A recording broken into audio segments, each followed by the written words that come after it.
वो उठ खड़ा हुआ। बैल की मूर्ति वाले दरख्त के करीब से एक पथरीला रास्ता पत्थरों और सूखी घास के दरमियान से गुजरता खाड़ी की तरफ जाता था। हम इस पर चलने लगे। कासिम बोला, तुम भी इस सारे इलाके को याद कर लो, कुछ पता नहीं रात किस किस्म के हालात बन जाए और तुम्हें इस तरफ अकेले भी आना पड़ जाए। मैंने कहा, यह इलाका मेरे जहन में है, तुम बेफिक्र रहो। अभी शाम नहीं हुई थी। हम शेर खान के घर अंधेरा हो जाने के बाद जाना चाहते थे। ये सारा इलाका ऐसा था कि कहीं खुशकी थी और कहीं पानी जमा था और कहीं दलदल सी बनी हुई थी। कासिम एक बड़े पत्थर की ओट में मुझे साल लेकर बैठ गया। यहाँ आसपास कोई इंसान नहीं था। हम देर तक वहाँ बैठे अपने रात वाले मिशन के बारे में तबादला ख्याल करते रहे। फिर सूरज मगरिब की जानिब द्वारका के साहिली पहाड़ों के पीछे चला गया और अंधेरा छाने लगा। जब काफ़ी अंधेरा हो गया तो हम उठकर शेर खान के मकान की तरफ रवाना हो गए। वहाँ शेर खान के अलावा कमांडो खालिद और कमांडो हारून भी बेचैनी से हमारा इंतजार कर रहे थे। कमांडो खालिद ने मुझसे पूछा, मिशन कैसा रहा करमदाद? मैंने कहा, सर ओके। फिर हमने उन्हें सारी रोदात सुनाई और बताया कि जहाँ बड़ी लेज़र गन की पोस्ट है वहाँ तक दिन की रोशनी में हम नहीं जा सकते। कमांडो खालिद ने पूछा, खाई में तोपें किस किस्म की हैं? तुम आर्मी के आदमी हो, तुम्हें तो इनकी शनाख्त होगी। ये सवाल कमांडो खालिद ने मुझसे किया था। मैंने कहा, जहाँ तक मेरा अंदाज़ा है वो फील्ड गन्ने हैं, इनकी मार काफ़ी दूर तक है। वहाँ दोनों जानिब मशीन गन्नों की चौकियाँ भी हैं। कमांडो हारून कहने लगा, हमारे पास इतने वसाइल नहीं हैं कि हम इन तोपों को भी उड़ा सकें। मेरा ख्याल है कि हमें अपनी सारी तवज्जो बड़ी लेज़र गन पोस्ट पर देनी चाहिए, क्योंकि यही हमारा टारगेट है, क्योंकि ये हमारा कमांडो मिशन है। हम किसी फौजी कैंप पर फौजी हमला नहीं करने जा रहे। कमांडो खालिद ने हारून की तायद करते हुए कहा, तुम ठीक कहते हो, लेकिन इसके वास्ते हमें बड़ी लेज़र गन पोस्ट की पूरी पोजीशन का इल्म होना चाहिए। मैंने कहा, ये पोजीशन हम इंशाल्लाह आज रात मालूम करके ही आएंगे। दिन की रोशनी में गन पोस्ट की पहाड़ी की तरफ जाना ख़तरनाक साबित हो सकता था, क्योंकि वहाँ सिक्योरिटी बड़ी सख्त होने का इम्कान था। कमांडो खालिद ने मुझसे पूछा, करमदाद तुम क्या मशवरा देते हो? इस सूरत हाल में हमें किस किस्म का असलहा साल लेकर जाना होगा? मैंने कहा, कमांडर इसका फैसला तो गन पोजीशन और वहाँ की सिक्योरिटी और हालात को देखकर ही किया जा सकता है। ठीक है, कमांडो खालिद बोला, तुम्हारा क्या ख्याल है, तुम दोनों रात के अंधेरे में गन पोजीशन का दुरुस्त अंदाज़ा लगा सकोगे? मैंने कहा, मैं आर्मी का आदमी हूँ, तोपों के डिप्लॉय सिस्टम की शनाख्त कर सकता हूँ, लेकिन हमें रात के वक्त इस मुहिम पर जाते हुए हथियारों की ज़रूरत होगी। शेर खान बोला, जो असला हमें यहाँ मुयस्सर है वो हम आप लोगों को दे देंगे। तुमने कहा था कि तुम्हें ऑटोमेटिक पिस्तौलों की ज़रूरत होगी। हाँ, मैंने कहा, 2 ऑटोमेटिक पिस्तौल जिन पर साइलेंसर की नालियाँ लगी हों और एक कमांडो चाकू काफ़ी रहेगा, क्योंकि हम देखभाल और रैकी मुहिम पर जा रहे हैं। गन पोस्ट उड़ाने के लिए किस किस्म के असले की ज़रूरत होगी, ये गन पोजीशन देखने के बाद ही कुछ कहा जा सकता है। कमांडो खालिद ने कहा, मेरा ख्याल है रात के वक्त आप लोगों को साधुओं के भेस में जाने की ज़रूरत नहीं है, आप नॉर्मल कमांडो लिबास में जाएंगे। मुजाहिद कासिम बोला, हाँ, कमांडो लिबास की स्याह पतलून और जैकेट हमें अंधेरे में छुपाए रखेगी। जीनी साधुओं वाला लिबास सफ़ेद दूर से नजर आ सकता है। तो फिर तैयारियां शुरू कर दो, खालिद ने कहा। हारून बोला, पहले कुछ खा पी लूँ। तुम किस वक्त यहाँ से निकलना चाहते हो? मैंने कहा, मैं चाहता हूँ कि आधी रात के बाद यहाँ से निकले। वो वक्त नींद के गलबे का वक्त होता है और सिक्योरिटी गार्ड्स किसी हद तक गाफिल हो सकते हैं, क्योंकि ये जंगी सूरत हाल नहीं है, अभी हालात नॉर्मल है। शेर खान उठते हुए बोला, मैं खाने का बंदोबस्त भी करता हूँ और हथियारों का भी इंतज़ाम करता हूँ। शेर खान मकान से बाहर चला गया। मैं, हारून, खालिद और कासिम सर जोड़कर बैठ गए और रात की सुराग रसानी मुहिम के बारे में बातें करने लगे। कमांडो खालिद ने मुझसे पूछा, तुम लोगों को वहाँ कोई मुश्तबा शख्स तो नहीं मिला? कमांडो कासिम ने कहा, कोई नहीं, एक औरत मिली थी, 2-3 आदमी मिले थे और हाँ, याद आ गया। हैरानी की बात है कि हमने अभी तक ये नहीं बताया था कि जब हम खाई वाली तोपों की पोजीशन से वापस आ रहे थे तो हमारा 2 इंडियन सिपाहियों से आमना सामना हो गया था। ये वाक़या न मुझे याद रहा था न कासिम को ही इसका ख्याल आया था। दरअसल वहाँ दूसरी अहम बातों पर इतनी जल्दी बहस होने लगी थी कि ये वाक़या जहन से निकल गया था। जब हमने इसका जिक्र किया तो कमांडो खालिद ने कहा, अब तुम्हें ज़्यादा मुहतात रहने की ज़रूरत है, तुम्हें रात को इस तरफ से नहीं जाना होगा। फिर इसने कासिम से पूछा, कासिम, क्या पहाड़ी पर जाने के लिए कोई दूसरा रास्ता नहीं है? मेरा मतलब है कोई ऐसा रास्ता जो तोपों वाले बंकर से हटकर हो। कासिम बोला, कमांडर, दूसरा रास्ता समंदर की तरफ से है, जहां मैं समझता हूं कि सिक्योरिटी ज़्यादा सख्त होगी और मशीन गनों के खुफिया मोर्चे भी हो सकते हैं। तुम फिक्र न करो, मैं और कमांडो करमदाद तोपों से काफ़ी दूर होकर पहाड़ी पर जाएंगे। मैं इन पहाड़ियों से अच्छी तरह वाकिफ़ हूँ और दिन के वक्त भी इन्हें अच्छी तरह देख चुका हूँ। अगर तुम समझे हो तो ठीक है, खालिद ने आहिस्ता से कहा। शेर खान 1 घंटे बाद आया। वो थैले में हमारे लिए खाना भी लाया था और हथियार भी लाया था। मैंने ऑटोमेटिक पिस्तौलों को चेक किया। 12 राउंड के पिस्तौल थे। साइलेंसर की नाली को खोलकर दोबारा फिट किया। फालतू मैगज़ीन के 4 पैक भी थे। मैंने कहा फालतू मैगज़ीन की हमें शायद ज़रूरत न पड़े, ये पैक यही रहने दो। 12 राउंड मेरे पिस्तौल के और 12 राउंड कासिम के पिस्तौल के बहुत काफ़ी होंगे। इसके अलावा हमारे पास कमांडो चाकू भी होंगे। हमारी यही कोशिश होगी कि कमांडो चाकू से काम लिया जाए। पिस्तौल का फायर वहाँ होगा जहाँ ज़रूरी होगा। कमांडो खालिद मेरी बात को बड़ी गौर से सुन रहा था। जब मैं अपनी बात मुकम्मल कर चुका तो इसने कहा, क्या ख्याल है करमदाद, तुम्हारे साथ हारून न चला जाए? मैंने कहा, कमांडर मैं समझता हूँ कि ये हमारा कमांडो ऑपरेशन नहीं है, सिर्फ रैकी मिशन है और इस वक्त सिर्फ मैं और कासिम ही 2 ऐसे कमांडो हैं जो इलाके की पहाड़ियों से अच्छी तरह वाकिफ़ हैं। हारून के लिए इलाका अजनबी होगा, इसलिए अभी हम दोनों ही काफ़ी हैं। हाँ, कमांडो ऑपरेशन के वक्त वो भी हमारे साथ होगा और आप भी हमारे साथ होंगे। हारून बोला, करमदाद ठीक कहता है कमांडर, अभी इन दोनों को ही जाना चाहिए। ओके ओके, खालिद ने मुस्कुराते हुए जवाब दिया। इसके बाद हम खाना खाने लगे। इस दौरान शेर खान ने चाय तैयार कर ली थी। खाना खाने के बाद चाय का दौर शुरू हो गया। हम चाय भी पीते रहे और बातें भी करते रहे। रात गुजरती चली गई। फिर रात के 12 बज गए। तब कमांडो खालिद ने कहा, तुम लोग तैयार हो जाओ, वक्त हो गया है। हमने मुंह हाथ धोया, माथे पर लगे हुए जीन मत के सफ़ेद निशानों को अच्छी तरह से साफ किया, वजू करके 2 नफल अदा किए, अल्लाह के हुजूर मुहिम की कामयाबी की दुआ मांगी और स्याह पतलून और स्याह जैकेटें पहन ली। कमांडो चाकू हमने पतलून की जेबों में रख लिए और पिस्तौल जैकेट की जेबों में इसलिए रख लिए कि वक्त पड़ने पर बड़ी आसानी से निकाला जा सकता था। हमने चप्पलें उतार कर रबड़ के निस्वारी रंग के जोगर शूज़ पहन लिए थे। मैंने और कमांडो कासिम ने अपनी अपनी घड़ियों पर वक्त मिलाया। रात के ठीक 12:10 पर हम शेर खान के मकान से निकलकर अपने टारगेट की तरफ रवाना हो गए। रात का अंधेरा चारों तरफ फैला हुआ था। इस वक्त मुझे ख्याल आया कि अगर मैं सांप के रूप में होता तो इस अंधेरे में बखूबी देख सकता था। फिर ख्याल आया कि कहीं मैं सांप की शक्ल ना इख्तियार कर लूँ। इस वक्त इस अमर की ज़रूरत थी कि इंसानी शक्ल में ही रहूँ, क्योंकि बड़ी लेज़र गन पोजीशन की एक एक तफसील को देखना और अजबर करना था। सांप के रूप की ज़रूरत कमांडो मिशन पर जाते हुए पड़ सकती थी, लेकिन मेरे जिस्म की हालत बिल्कुल नॉर्मल थी और लगता था कि अब मैं काफ़ी अरसे तक इंसानी शक्ल में ही रहूँगा। मुझे नागन दुर्गा का ख्याल आने लगा। इससे मेरी अशद ज़रूरत थी, मगर मैं इससे दूर था। खुदा जाने वो सांप की शक्ल में कहाँ छुपी हुई होगी। वापस लक्ष्मणपुर जाना इसके लिए इतना आसान नहीं था। मैं इससे भोपाल शहर के नवाब में भैरव जी के मंदिर के पास जुदा हुआ था। वहाँ से लक्ष्मणपुर कई दिनों के सफ़र पर था। हो सकता है वो भैरव जी के मंदिर में ही किसी जगह मेरे इंतज़ार में छुप कर बैठ गई हो। इसे मेरी बू भी नहीं आ रही होगी, क्योंकि मैं इससे काफ़ी दूर था। सांप दूसरे सांप की बू तो इतनी दूर से सूंघ लेता है, मगर इंसान की बू हज़ारों मील से महसूस नहीं कर सकता। मैं यही सोचता हुआ मुजाहिद कासिम के साथ अंधेरे में चला जा रहा था। हम अंधेरे में बहुत देखभाल कर चल रहे थे। मुजाहिद कासिम इसी रास्ते से मुझे लेकर जा रहा था जिस रास्ते से हम दिन के वक्त गए थे। 1 घंटे तक हम चलते रहे। आसमान बादलों से खाली था, सितारे चमक रहे थे। सितारों की धीमी सी रोशनी आसमान पर मशरिक से मगरिब तक फैली हुई थी। फिर मुझे द्वारका की साहिली पहाड़ियाँ नीम रोशन आसमान के पस मंजर में दिखाई देने लगी। हमारा रुख भी इसी तरफ हो गया। हमें पहाड़ियों के दामन में पहुँचते पहुँचते मजीद 1 घंटा लग गया। हमारी निगाहें अंधेरे में देखने की आदी हो गई थी। इलाका भी मेरा जाना पहचाना था। एक जगह से ज़मीन बुलंद हो रही थी। दाएं जानी पत्थरों के दरमियान समुद्री लहरों का छोड़ा हुआ पानी भी धुंधला धुंधला दिखाई दे रहा था। यहाँ पहुंचकर मुजाहिद कासिम रुक गए। अंधेरे में इसकी आंखें इलाके का जायजा ले रही थी। इसने आहिस्ता से कहा, सामने वाले टीले का रास्ता खाई में लगी हुई तोपों की तरफ जाता है, हमें यहाँ से दाएं जानिब चलना होगा। मैंने आहिस्ता से पूछा, तुम अपने हिसाब से ठीक रास्ते पर चल रहे हो ना? इंशाअल्लाह। ये कहकर कासिम दाएं तरफ मुड़ गया।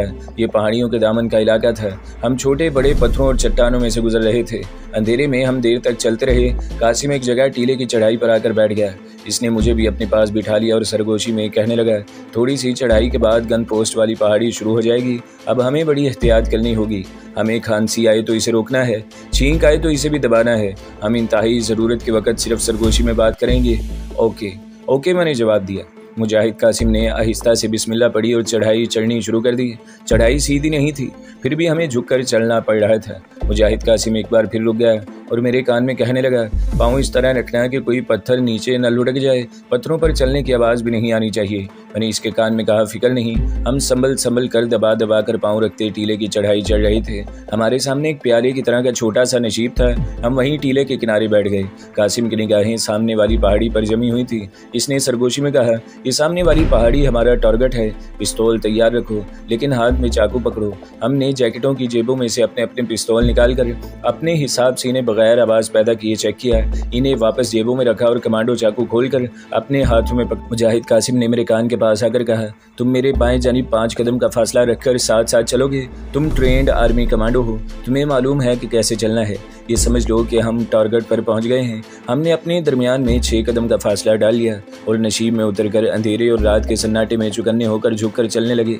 पहाड़ी की ढलान पर हम ना ऊपर चढ़ रहे थे ना नीचे उतर रहे थे। हम पहलू की तरफ से होकर सीधे चल रहे थे। ये रास्ता कासिम का जाना पहचाना लगता था। थोड़ी दूर चलने के बाद हमें सितारों की रोशनी में सामने फैला हुआ बहीरा अरब का समंदर नजर आने लगा। हम पहाड़ी की समंदर वाली साइड पर आ गए थे। यहाँ से कासिम आहिस्ता आहिस्ता पहाड़ी की चढ़ाई चढ़ने लगा। मैं इसके पहलू में 5-6 कदम के फासले पर था और हम इस तरह ऊपर चढ़ रहे थे जिस तरह कभी मैं सांप की तरह रेंग कर चढ़ाई चढ़ा करता था। यहाँ ऊपर को उठी हुई छोटी छोटी चट्टानें, पत्थर और नशीब थे। एक जगह कासिम रेंगते हुए रुक गया। मैं भी रुक गया। इसने बाजू के खास इशारे से एक चट्टान मुझे दिखाई और खास इशारे का सिग्नल दिया। मैं पीछे से होकर रेंगता हुआ इसकी दाएं जानिब आ गया। 10 कदम के फासले पर एक ऊंची जगह मुजाहिद कासिम ने मेरे कान के करीब मुंह लाकर सरगोशी की। ये मशीन गन पोस्ट है, इसको जहन में याद रखना। हम भी आगे गए तो वहाँ भी दाएं बाएं हमें 2 इसी तरह की मशीन गन पोस्टें नजर आईं।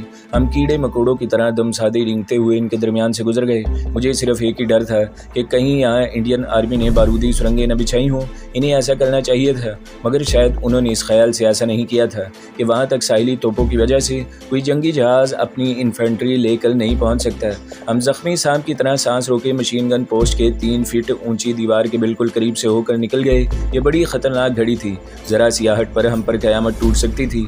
मशीन गन पोस्ट की दीवार के बिल्कुल साल लगकर रेंगते हुए मुझे पोस्ट के अंदर से सिगरेट के धुएं की बू भी आ रही थी। हम रेंगते हुए आगे निकल गए। कासिम बिल्कुल जिगजैग सा बनाता हुआ मुझे आगे ले रहा था। हम पहाड़ी की चोटी के बिल्कुल करीब पहुंच गए। अभी तक हम इसीलिए सिक्योरिटी गार्ड की निगाहों से बचे हुए थे कि एक तो रात की तारीकी चारों तरफ फैली हुई थी, दूसरे पहाड़ी ढलान पर पत्थरों की आड़ें और गहराइयां बहुत थीं। झाड़ियां कहीं कहीं ही थी। कासिम एक पत्थर की आड़ लेकर बैठ गया। मैं भी इसके पास दबक कर बैठ गया। इसने मेरे कंधे पर हाथ रखकर ऊपर इशारा किया। मैंने ऊपर देखा, वहाँ एक शुगाफ में से हल्की हल्की रोशनी बाहर आ रही थी। इसने मेरे कान में सरगोशी की। यहाँ लेजर गन नस्ब है, यही हमारा टारगेट है। मैंने इसके कान में सरगोशी की। इस पोस्ट के गश्ती संतरी जरूर होंगे, वो यहाँ दिखाई नहीं दे रहे। मुजाहिद कासिम इस बात को ज्यादा न समझ सका।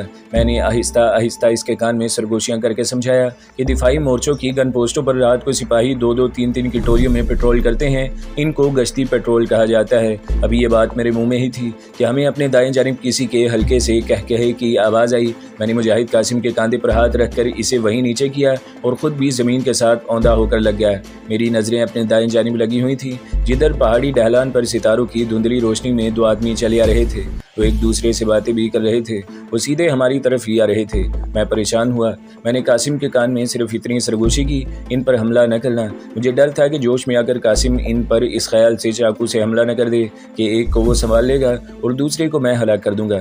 बाद में कासिम ने मुझे बताया कि अगर तुम मुझे मना न करते तो मैंने यही तय कर लिया था कि एक फौजी को मैं दबोच कर हलाक कर दूंगा और दूसरे को तुम जहन्नम रसीद कर दोगे। जब दोनों आदमी करीब आए तो मेरा अंदाज़ा दुरुस्त निकला। ये दोनों इंडियन सिपाही थे जो रात के वक्त गश्ती ड्यूटी पर थे। इस वक्त किसी भी भारतीय फौजी को हलाक करने की पोजीशन में नहीं थे, क्योंकि हम सुराग रसानी के मिशन पर थे, कमांडो ऑपरेशन के लिए नहीं आए थे। अगर गश्ती संतरियों में से किसी एक को या दोनों को भी हलाक कर देते तो हमें कोई फ़ायदा नहीं पहुंचना था, मगर इनकी लाशें मिलने पर पोस्ट की गार्ड अलर्ट हो जाती और सिक्योरिटी भी इंतहाई सख्त कर दी जाती और हमारा कमांडो ऑपरेशन का मंसूबा नाकाम हो जाता। दोनों संतरी एक दूसरे से दबी आवाज़ में बातें करते हमारे बिल्कुल ऊपर से गुजर गए। ऊपर से मुराद ये है कि जिस पत्थर की आड़ में हम छुपे हुए थे वो इसके बिल्कुल करीब से गुजर गए थे। वहाँ ढलान पर छोटी सी पगडंडी बनी हुई थी। जब वो दूर चले गए तो मैंने मुजाहिद कासिम के कान में कहा, ये संतरी वापस भी आएंगे, हमें इनसे खबरदार रहना होगा।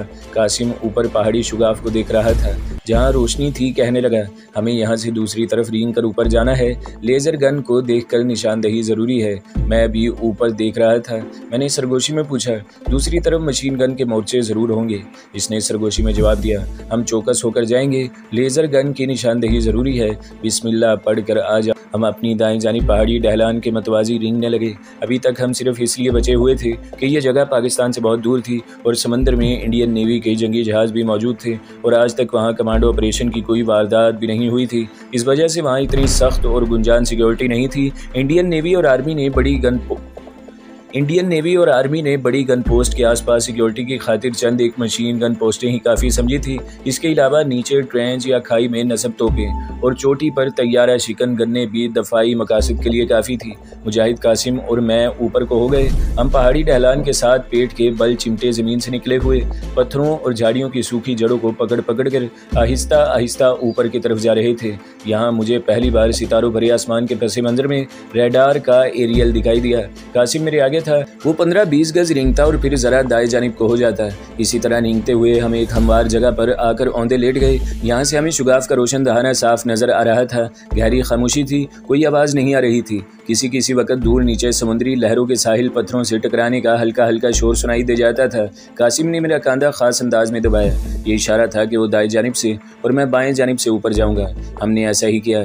चढ़ाई खतरनाक नहीं थी, जगह बड़ी खतरनाक थी। किसी भी वक्त हम पर किसी मशीन गन पोस्ट से गोलियों की बौछार आ सकती थी। जरा सी आहट पर रोशनी का गोला फायर हो सकता था और वहाँ दिन की तरह रोशनी फैल सकती थी और दुश्मन हमें देखकर वहीं भून सकता था। मेरे आसाब तने हुए थे। मैं बाएं जानिब ऊपर की तरफ रेंग रहा था। हम टॉरगेट के सर पर पहुंच गए थे, बल्कि यूं कहना चाहिए कि दुश्मन के मोर्चे के अंदर आ गए थे। पहाड़ी शुगाफ के दहाने की रोशनी करीब हो रही थी। हम चूंकि समंदर की जानिब से चढ़ाई चढ़ रहे थे, इसलिए अभी तक महफूज थे, क्योंकि इस तरफ सिक्योरिटी इतनी सख्त नहीं थी और सिर्फ 3-4 मशीन गन मोर्चे ही थे जिनके तोपची शायद सो गए हुए थे। अगर जाग रहे थे तो हम इनके मोर्चों के करीब से इस कदर मोहतात होकर गुजरे थे कि इन्हें हमारी हल्की सी आहट तक भी नहीं आई थी। यकीन करें, जब मैं शुगाफ के बिल्कुल करीब आ गया तो मेरे दिल की धड़कन तेज हो गई। खौफ और दहशत की वजह से मैं लाख कहूँ कि मेरे अंदर ईमान का जज्बा अपने उरूज पर था। मैं बड़ा बहादुर था, मैं बड़ा तरबियत याफ्ता कमांडो था, लेकिन यह हकीकत है कि इस खतरनाक तबाकुन बड़ी लेजर गन की किलाबंदी के दहाने पर पहुंचकर एक बार मैं भी खौफजदा हो गया था। मैं चूंकि आर्मी का साबिक कमांडो था, लेकिन यह खौफ एक लम्हे के लिए इसलिए भी तारी हो गया था कि मुझे फौज को छोड़े कई साल हो गए थे और फौजी जिंदगी की मुझे आदत नहीं रही थी। इसके बावजूद मैंने दूसरे ही लम्हे अपने आप पर काबू पा लिया। डर खौफ को दिल से निकाल कर फेंक दिया और अल्लाह का नाम लेकर दहाने में से सर जरा ऊपर करके शुगाफ में देखा। यहाँ पहाड़ी खोद कर एक गार सा बना दिया गया था। शुगाफ से 5-7 फीट के फासले पर एक बहुत बड़ी मशीन टाइप की गन नस्ब थी। गन की नाली चमक रही थी। नाली ज्यादा लंबी नहीं थी। दीवारों पर बल्ब की रोशनी में मुख्तलिफ डायल नजर आ रहे थे। एक फौजी जवान गन के ऊपर लगे हुए एक डायल को सफेद कपड़े से चमका रहा था। ब्रेन गन इसके कांधे से लटकी हुई थी। मेरी निगाह शुगाफ के सामने वाले दहाने पर पड़ी तो मुझे मुजाहिद कासिम का सर दिखाई दिया। वो भी सर ऊपर किए फौजी को देख रहा था। यही भारतीय फौजी हाई कमान का वो खतरनाक तरीन हथियार यानी लेजर गन थी कि जिसके बलबूते पर भारत कराची पर हमला करने के मंसूबे तैयार कर चुका था। एक और फौजी दूसरी तरफ से अंदर आ गया। इसने पहले फौजी से शायद मराठी जुबान में कोई मजाक किया, जिसके जवाब में पहले फौजी ने हंस कर इसे कोई जवाब दिया। मैंने दहाने की दूसरी तरफ कासिम को देखा। इसने हाथ का हल्का सा इशारा किया। हम दोनों वहीं से नीचे होकर दबक गए। अब हमें वापस जाना था। हमने टारगेट देख लिया था। हमारा सुराग रसानी का मिशन मुकम्मल हो चुका था। वापसी की मुहिम ज़्यादा खतरनाक थी। आती दफ़ा तो हम पहाड़ी पर पेट के बल रेंगते हुए आए थे। जाती दफ़ा हम रेंग कर नहीं जा सकते थे। उतराई पर हमें बैठ कर ही वापस जाना था। यह खतरनाक अमल था, लेकिन रास्ते की निशानदेही चूँकि हम कर चुके थे, इस वजह से हमें थोड़ी सी सहूलत मुयसर थी। लेकिन हमारी कमांडो तरबियत ने हमारा साथ दिया और अल्लाह ने हमारी मदद की और हम किसी न किसी तरह बड़ी गन पोस्ट की उतराई खैरियत से उतर गए। आगे रास्ता इतना मुश्किल नहीं था, लेकिन हमें ढलान उतरते हुए 1 घंटा लग गया। हम मशीन गन के मोर्चों के करीब से भी खैरियत से निकल आए। कहीं हम पाँव के बल बैठकर खरगोशों की तरह चलते, कहीं घुटनों के बल होकर लोमड़ियों की तरह चलते रहे थे। आखिर हम इस मुकाम पर आ गए जहाँ गढ़ों में समंदर का गदला पानी भरा हुआ था और चढ़ाई उतराई तकरीबन ख़त्म हो गई थी। हम वाकई थक गए थे। वहाँ पहुँचकर हम एक दूसरे के करीब हो गए और बैठ गए। मुजाहिद कासिम ने आहिस्ता से या अल्लाह तेरा शुक्र है कहा और अंधेरे में मेरी तरफ देखा। मैं खामोश था। मेरा जहन इन तमाम नाजुक और हसास मकामात को महफूज कर रहा था जहाँ से हम 2 बार गुजर कर आए थे और जहाँ से एक बार हमें गुजर कर कमांडो ऑपरेशन करके दुश्मन की लेजर गन पोस्ट को तबाह करना था। कासिम आसपास फैले हुए अंधेरे में गौर से देखने लगा। फिर इसने मेरे कान में सरगोशी की। चलो। हम वहाँ से उठे और तेज़ तेज़ वापस चल पड़े। यहाँ भी अगरचे हम एक दूसरे के दरमियान 3-4 कदमों का फासला रखकर चल रहे थे, लेकिन हम खतरे के इलाके से निकल आए थे। हमें इस इलाके से निकलते हुए भी 1 घंटा लग गया। जब हम इस दरख्त के पास आ गए जहाँ बैल की मूर्ति लगी हुई थी तो कासिम रुक गया और मुझे साथ लेकर दरख्त के दाएं जानिब से आगे निकल गया। 15-20 कदम चलने के बाद छोटी सी सड़क आ गई। हम वहाँ बैठ गए। कासिम ने कलाई वाली घड़ी को गौर से देखकर धीमे धीमी आवाज़ में कहा, रात के 3 बजने वाले हैं। मैंने कहा, खुदा का शुक्र है कि हमारा मिशन कामयाबी से मुकम्मल हो गया। इसने आहिस्ता से कहा, तुमने तमाम हसास मकामात नोट कर लिए हैं ना? मैंने कहा, फ़िक्र न करो, एक एक तफसील मेरे जहन में महफूज हो चुकी है। मेरा ख्याल है हमें ज़्यादा देर नहीं रुकना चाहिए। आ जाओ। कासिम उठ खड़ा हुआ और हम सड़क पार करके एक नशीब से उतर कर इस जगह पर आ गए जहाँ से दूर दबारका शहर की रोशनियाँ हमें साफ नज़र आने लगी थी। हमें शेर खान के मकान तक पहुँचते मजीद आधा घंटा लग गया। वो लोग यानी कमांडो हारून, कमांडो खालिद और शेर खान जाग रहे थे और हमारा इंतज़ार कर रहे थे। वो चाय की न जाने कितनी प्यालियाँ पी चुके थे। हमें देखकर इनके चेहरों पर रौनक आ गई। शेर खान ने जल्दी से दरवाज़ा बंद कर दिया। कमरे में सिर्फ एक हल्की रोशनी वाला बल्ब जल रहा था। शेर खान ने अचानक में से हमें चाय प्यालियों में डाल कर दी। गरम गरम चाय ने हमारे असाब को बड़ा सुकून दिया। हमने इन्हें अपने सुराग रसानी के मिशन की पूरी तफसील बयान कर दी। कमांडो खालिद, कमांडो हारून और शेर खान बड़े गौर से सुनते रहे। जब हम सब कुछ बयान कर चुके तो कमांडो खालिद ने हमारी तरफ मुस्कुराते हुए देखा और कहा, अल्लाह का शुक्र है, अब तुम एक काम करो जो बहुत ज़रूरी है। मैंने पूछा, हुक्म करे कमांडर। वो बोला, साथ वाले कमरे में ज़मीन पर बिस्तर लगा दिए गए हैं, फ़ौरन वहाँ जाकर सो जाओ। शेर खान और कमांडो हारून भी मुस्कुरा रहे थे। हमने पिस्तौल और चाकू शेर खान के हवाले किए और साथ वाली कमरे में जाकर बिस्तरों पर गिर पड़े।